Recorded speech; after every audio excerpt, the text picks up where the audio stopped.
పిల్లలకు నేర్పించవలసిన 6 ముఖ్యమైన శ్లోకాలు. మొదటిది ప్రభాత శ్లోకం.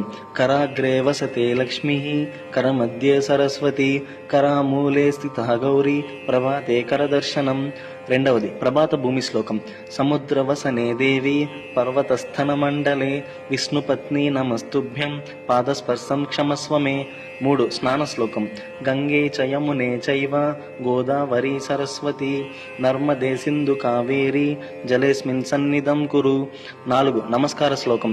త్వమేవ మాతా చ పితా త్వమేవ, త్వమేవ బంధుశ్చ సఖా త్వమేవ, త్వమేవ విద్యా ద్రవిణం త్వమేవ, త్వమేవ సర్వం మమ దేవదేవ. 5 భోజన పూర్వ శ్లోకం.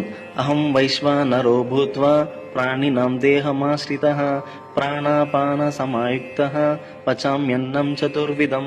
6 నిద్రా శ్లోకం. కాయేన వాచా మనసేంద్రియైర్వా, బుద్ధ్యాత్మనా వా ప్రకృతి స్వభావాత్, కరోమి యద్యత్ సకలం పరస్మై నారాయణాయేతి సమర్పయామి. ఇటువంటి మరెన్నో విషయాల కోసం మన ఛానల్ని సబ్స్క్రైబ్ మరియు ఫాలో చేయండి.